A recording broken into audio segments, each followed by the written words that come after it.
Hey everybody, it's CJ Graham, Jason, Friday the 13th, part 6. I just want to make sure you guys know you're listening to the 80s slasher librarian. Hi, this is Kane Hodder, better known as Jason from Friday the 13th, Victor Crowley from Hatchet. You are listening to the 80s slasher librarian. Keep listening, or I'll kill you. Friday the 13th, part 5, A New Beginning. The Novelization by Landon Turner. Chapter 7.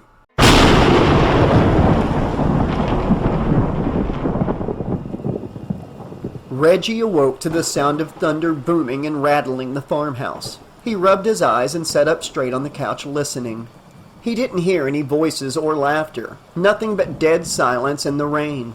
And then he heard the soft sound of something being dragged from upstairs, and then a loud thump. Maybe it was Tommy, he thought. Maybe he had run back to the farmhouse after the incident at the trailer park. What are them nuts up to now? He said to himself. He walked groggily through the living room and slowly he climbed the stairs. Thunder crashed again. He rubbed the sleep from his eyes. As he reached the upstairs hallway, he saw that the door to Tommy's room was open. It was pitch black inside. He stepped into the doorway. "Tommy, you back?" he called into the dark room. There was no response. "Yo, Tommy!" Lightning flashed. The room was illuminated in white light. Violet was lying on Tommy's bed, her head propped up against the wall. Blood drizzled from her lips and from the gash in her torso. Robin was sprawled on top of her. A giant gaping hole was carved through her chest. Jake lay beside Robin, his face split by the missing meat cleaver. Reggie reeled back in absolute shock. He couldn't scream. He was paralyzed. Blood was smeared along the walls and all over the bed.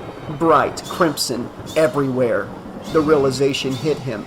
It was Tommy's room. Tommy was a maniac.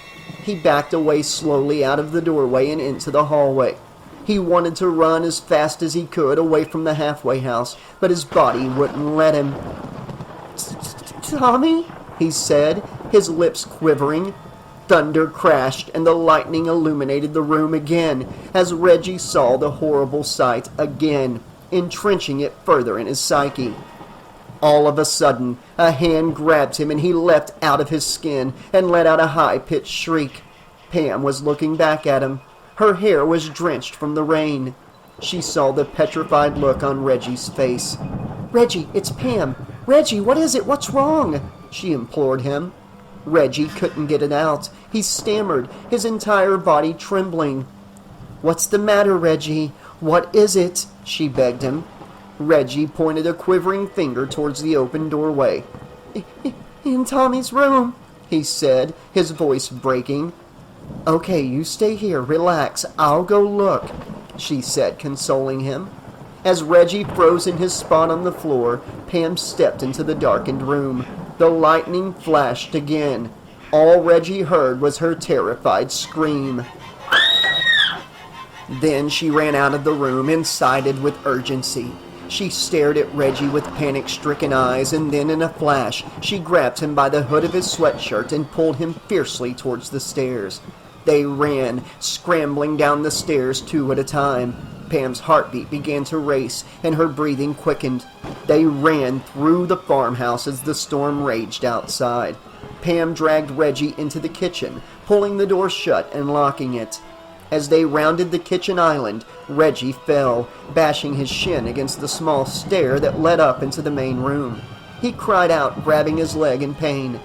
Pam bent down beside him, trying to pull him to his feet, but he cried out again. He couldn't get up. Pain shot through his right leg like a hypodermic needle.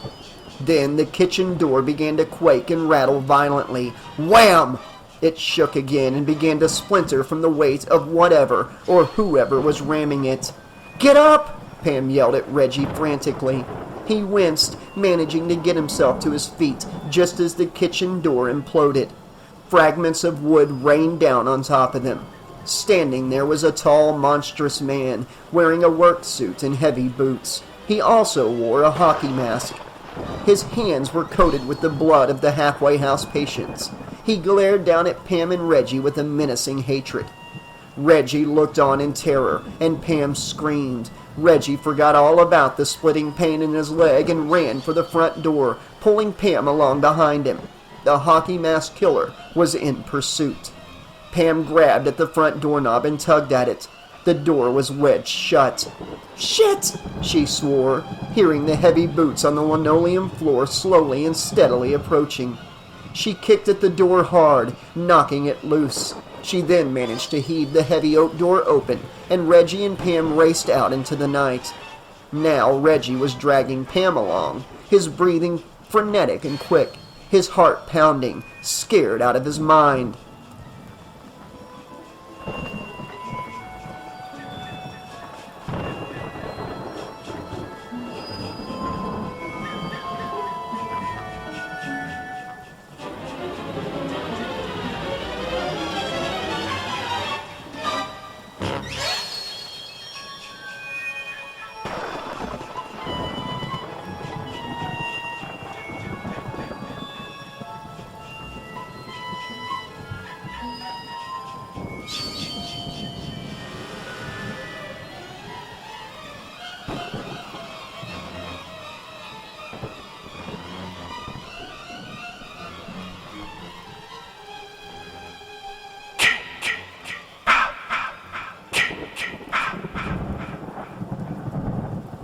The killer's breath was shallow and steady as he marched out the front door and followed after his prey.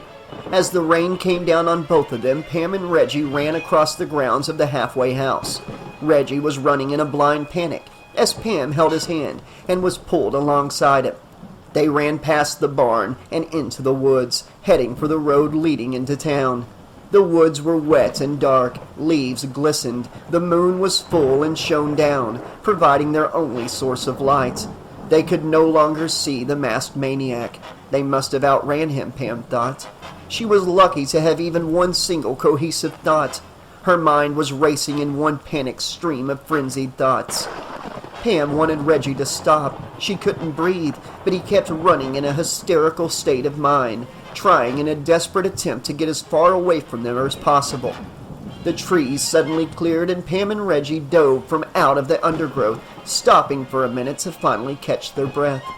When they looked up, they saw the road that led past the halfway house in front of them. But they were in the middle of nowhere. They would have to be extremely lucky to have anyone pass by at this time of night. "God damn you, Matt," she thought. "God damn you for bringing me out to this place." Then Reggie pointed at something in the distance. "Look!" he shouted. It was a car parked on the side of the road.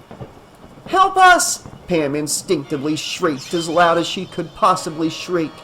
They both ran through the pouring rain towards the vehicle, frantically splashing through the thick mud that covered the shoulder of the road. "Help!" she screamed again, waving her arms. As they drew near to the seemingly abandoned car, Pam saw that it was the government-owned transport van that Tommy had arrived in. Her eyes lit up when she saw the Unger Institute's insignia on the side of the van. What was it doing out here, she wondered. But what did it matter? Maybe the keys were still inside.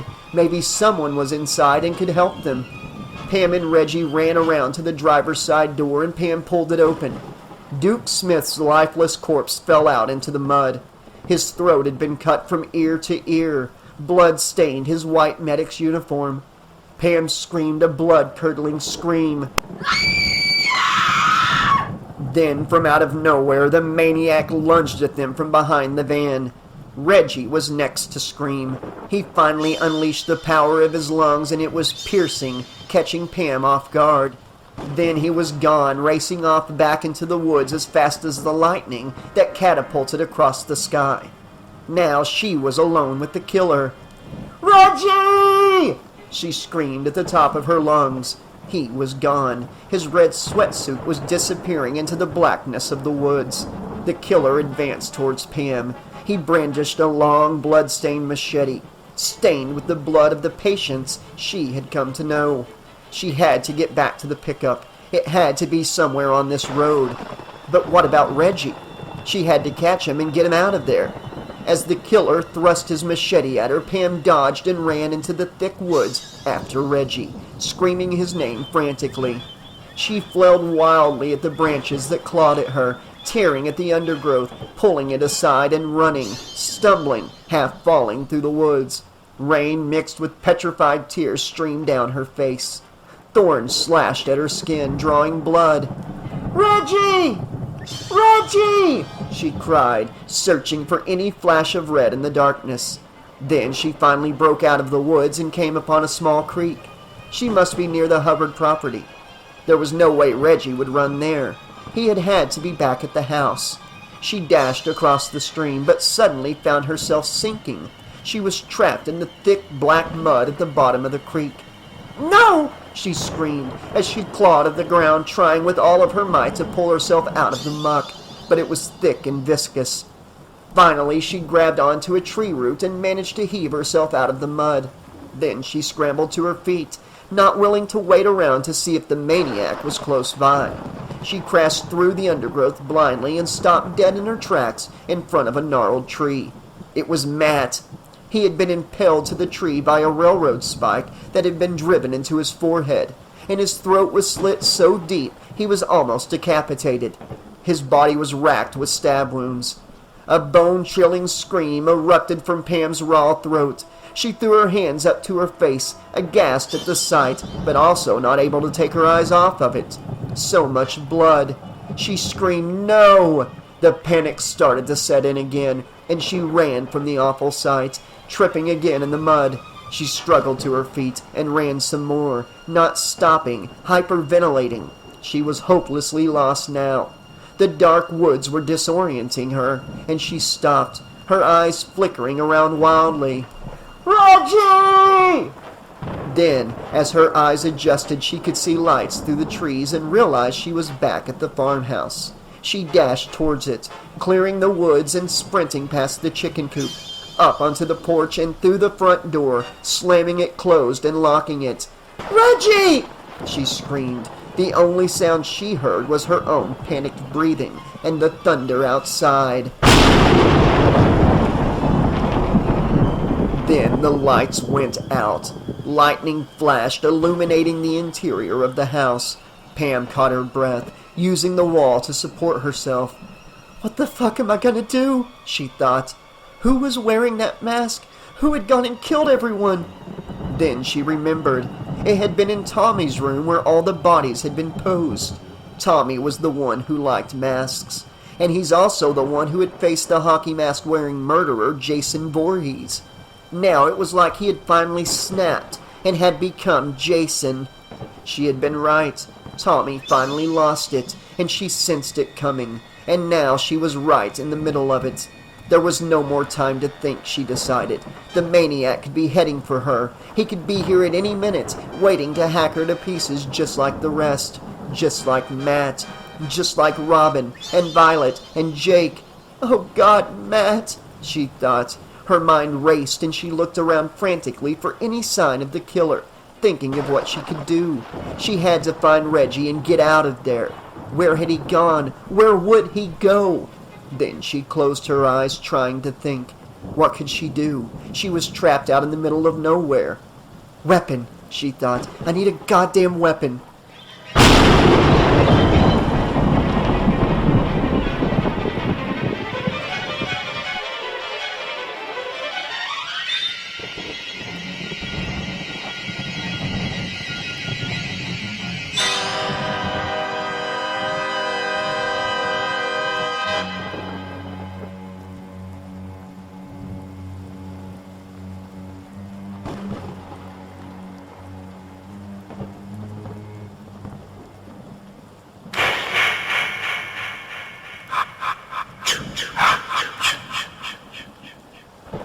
Pam hurried into the kitchen and pulled a long, sharp kitchen knife out of the butcher block. She tried to slow her breathing down and stay quiet, looking around her in all directions. The rain pattered on the roof, keeping a steady rhythm that accompanied the sound of her pounding heart. Thunder crashed again.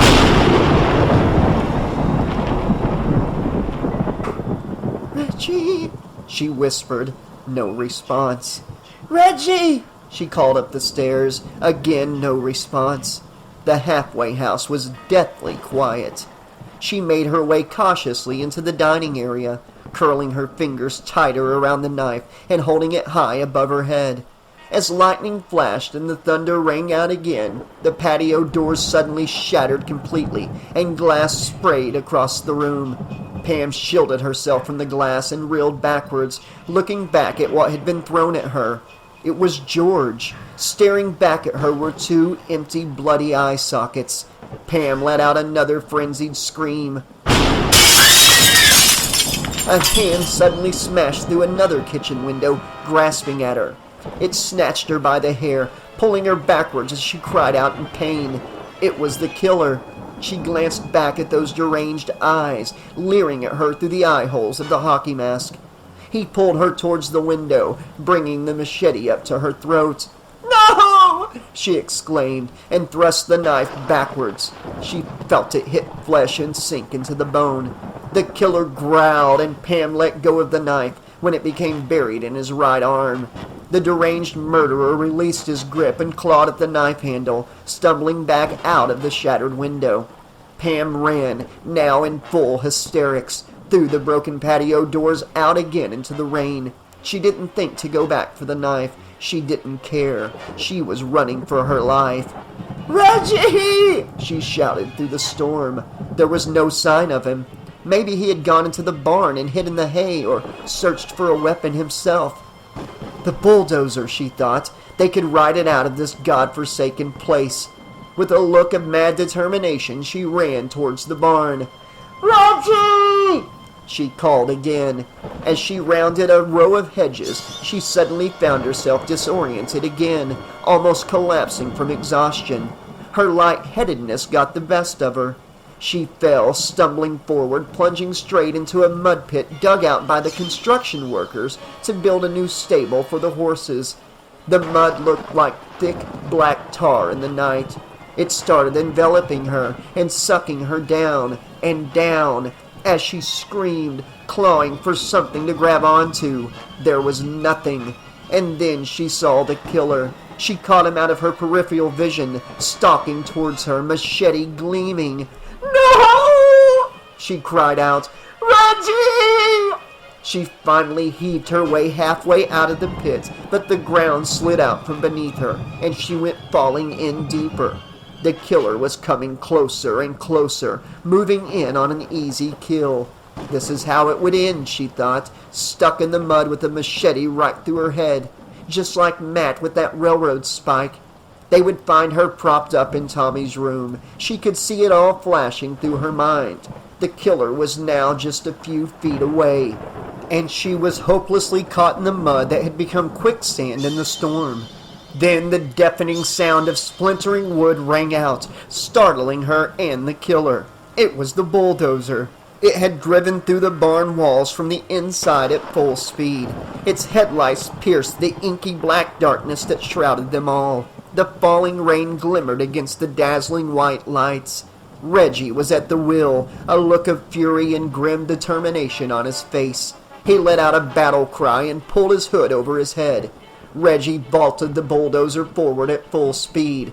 The killer raised his left arm, shielding his eyes from the light, frozen with bewilderment. It was too late now to get out of the way. The sharp metal teeth of the bulldozer's trough rammed into his chest, sending him flying backwards like an acrobat falling. He hit the ground hard and writhed in the throes of pain before finally lying in the mud motionless. Reggie climbed down from the bulldozer and rushed to Pam's aid. He grabbed her arm and pulled her in one giant effort out of the mud. Then they stood next to the unconscious killer. Pam held Reggie tightly as they both looked down in terror, praying that he wouldn't get back up. They had to get out of there. As they started to run for the bulldozer, the masked maniac lurched up from the ground in a wild paroxysm, grabbing madly at them. He managed to grab a hold of Reggie's red sweatsuit and pulled him onto the ground. Pam screamed no. She kicked the killer hard in the mask, and he didn't let go. Reggie was screaming a high-pitched, terrified shriek, clinging onto Pam for dear life. Pam kicked at him again, nailing him square in the face, and he finally relinquished. "Go!" Pam said. She grabbed Reggie and they ran for the bulldozer, climbing it, and they started the engine. It sputtered and then died. "Oh, fuck," Pam thought. "No!" her mind screamed. She started it again. It didn't start. The killer slowly stood to his feet, clutching his bleeding chest. He picked up the razor-sharp blood-stained machete. He looked dead at them. "Fuck!" Pam yelled in frustration. They climbed out of the bulldozer and they both made a beeline for the barn. There had to be some kind of weapon in there, Pam thought. Their only choice was to fight back. It was their last chance. There was nowhere else to run. He had to die. They ran through the giant hole in the barn wall where Reggie had rammed it with the bulldozer and stopped, searching for places to hide. The killer stalked towards them. He showed zero emotion. He just walked slowly, effortlessly, taking his time. He stopped at the barn doors, not seeing his prey anywhere. He walked slowly across the hay-covered floor, his boots thudding across the hard-packed mud.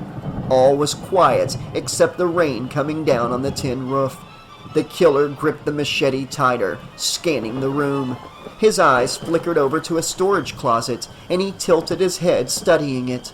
As he started to advance towards it, Pam, a look of fierce valor on her face, came bursting out of the closet. She tugged a string and the chainsaw in her hands revved to life.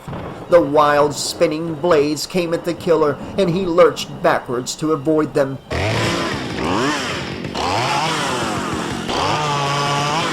He held up the machete, deflecting the blades of the chainsaw. A shower of sparks shot out in all directions. "Yeah, Pam, all right!"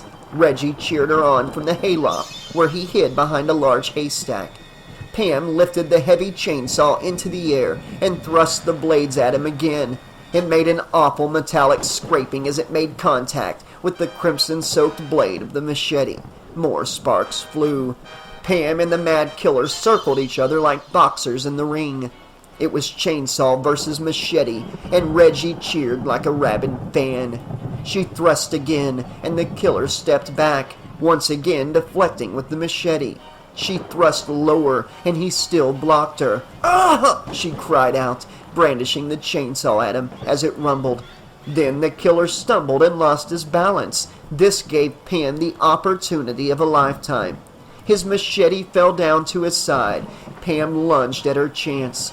The spinning blades tore into the killer's left arm, giving him a similar gash to the one on his right, where Pam had stabbed him with the knife.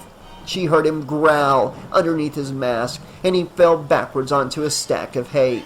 She raised the chainsaw into the air with all of her might, her eyes wide with determination and rage. "Take that!" Reggie cried.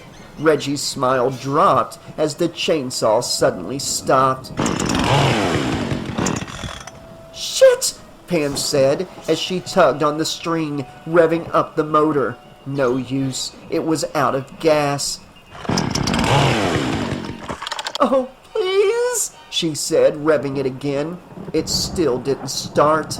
She felt the panic rising. The killer slowly stood to his feet and picked up the machete. Pam did the only thing she could think to do and heaved the chainsaw at him. It worked, sending him stumbling back again into the hay.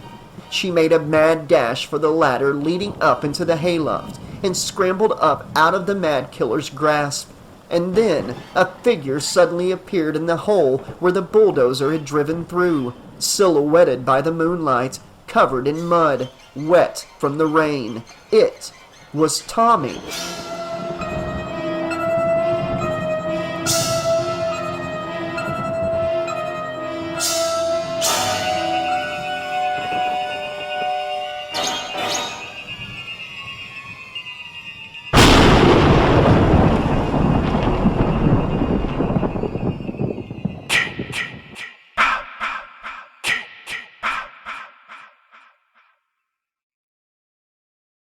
Okay, Slashaholics, this was a very intense Chapter 7. Also shorter, I will say shorter than some of the other chapters, but very intense, very fun Chapter 7 of Friday the 13th, Part 5, A New Beginning by Landon Turner. Landon, you gotta do this for a living, man. You are a great novelist. You're doing an amazing job turning this movie into a spectacular novelization. I think everybody here would agree with that. In fact, I would love to narrate an original horror story if you ever do one, or slasher story. I would love to see what your imagination came up with.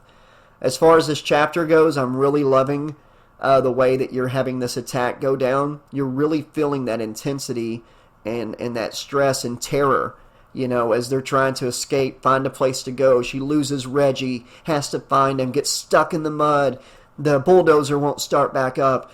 Killer's still coming. They think it's Tommy. I really love what you did with that too. I think everybody might enjoy that you went into more detail on why these characters suspected Tommy. And it makes a lot more sense in this book, even though I already know the outcome.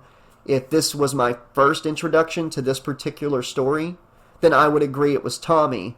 And that little bit at the end of the chapter where he appears in the barn, I would have been like, well, what?